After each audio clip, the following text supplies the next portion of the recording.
This is the NARWAL Freo Z10 robot vacuum and mop combo. I just wanted to share my experience with this in case anyone else is considering it, because I was on the fence about getting a robot vacuum and mop for a long time. I did not want another gadget that looks cool, runs once, and then ends up parked in a corner. I wanted something that would actually take cleaning off my plate during a normal week. My home is mostly hard flooring with a couple of rugs, and I deal with the usual daily mess. Dust, crumbs tracked in dirt, and a lot of hair. If you have pets or anyone with long hair at home, you know how quickly it builds up and how often it wraps around brushes. That was one of my main reasons for choosing this model. I needed something I could run often without having to sit down on the floor every few days and cut hair out of rollers. In my space, the robot itself looks like what you would expect. It is a low, round robot that can slide under the couch and under a lot of furniture that I do not feel like moving. The base station is the part you are going to notice.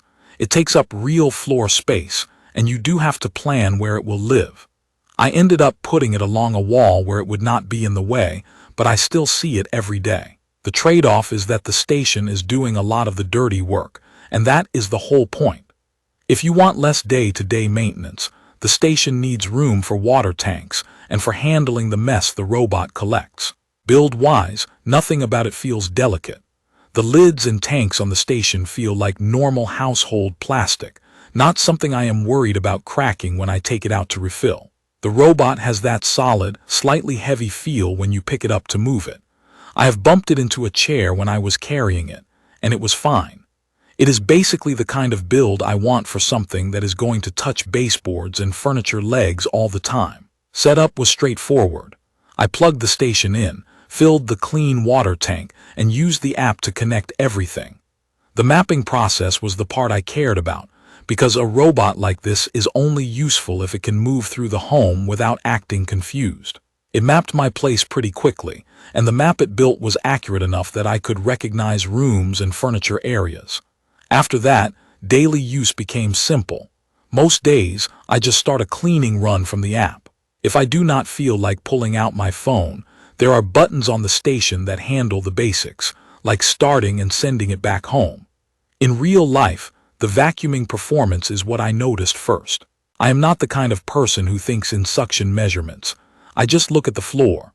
On hard floors, it picks up the usual stuff I see around the kitchen and entryway. Crumbs, dust, bits of dirt, and hair.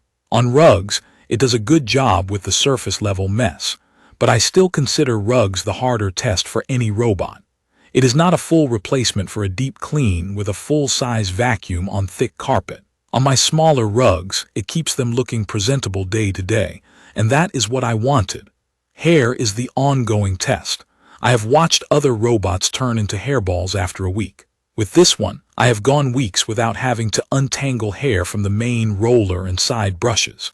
That has been a real quality of life improvement for me, because I am running this robot often. When something saves me from that annoying maintenance step, I actually keep using it. Mopping is the reason I kept this in my routine. I have tried robot mopping before, and a lot of them feel like they are just dragging a damp pad around and calling it a day. This one uses 2 spinning pads, and it puts down enough pressure that I actually see a difference in the kitchen. The area around the stove and the sink is where my floor looks the worst, and it is also where I hate mopping by hand. On dried splashes and light sticky spots, it does better than I expected. I am not saying it replaces me getting on the floor for a real scrub if something is really baked on, but for the normal stuff that builds up during the week, it keeps the floor from getting to that gross stage. Edge cleaning is another thing I pay attention to, because that is where a lot of robot mops fail. This one reaches closer to edges and corners than the older robots I have used. I still sometimes see a thin line near baseboards if the floor is really dirty, but overall, it does not leave that wide, untouched strip that used to bother me. Around table legs and chair legs, it is careful, and I have not noticed it smearing dirt around. The base station washing and drying the mop pads is a bigger deal than it sounds. When a mop pad stays damp, it can get musty. Here, after a run, it cleans the pads and then dries them with warm air. In practice, That means I am not walking over to the robot to remove a wet pad and deal with it every time. It also means the robot can mop more consistently from room to room, because it is not just spreading the same dirty water around.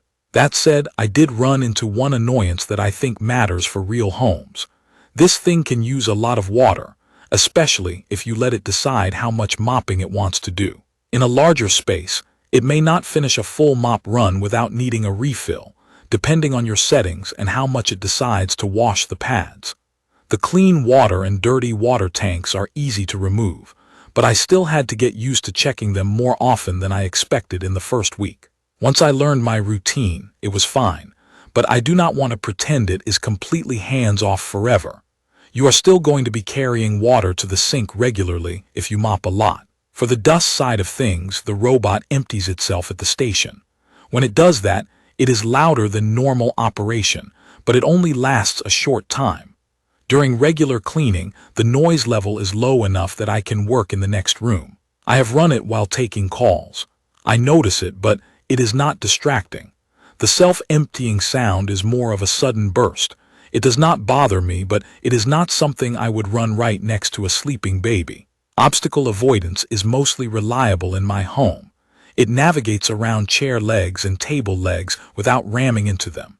It does not scrape along furniture the way some older robots do. Where it still struggles is the same place almost every robot struggles. Small loose items, a stray cable, a sock, something thin and soft on the floor. It usually avoids larger clutter, but I still try to do a quick pickup before a run if I want it to finish without needing help. When it does get stuck, the app alerts me, and that is that. The app is useful mainly for two things. It lets me choose specific rooms, and it lets me set areas where the robot should not go. I use that for spots with lots of cords, and for a corner where I keep pet bowls. Scheduling is also helpful. I have it run on certain days automatically, and that is when the robot becomes part of the household rather than a thing I have to remember. The map has been stable, and I have not had to remap unless I moved things around a lot. Maintenance has been manageable. I still check the brushes occasionally, but I do not constantly deal with hair tangles. I empty and refill the water tanks, and every so often I rinse the tray area where the robot docks, because grime builds up there over time. The dust bag in the station lasts me a while, but with pets, I do not ignore it for months. I check it about once a month just to avoid surprises. The mop pads come off easily, and I have thrown them in the washing machine when I felt like they needed a deeper clean. After living with it, my overall impression is that it works best for someone who wants consistent, frequent cleaning without thinking too much about it. If you have mostly hard floors, if you hate mopping, and if you deal with hair every day, it fits that lifestyle well. The main compromises are that the base station takes up space, and mopping can burn through water faster than you might expect, depending on how you set it up. I can live with both because I am actually using it, and I am mopping less by hand.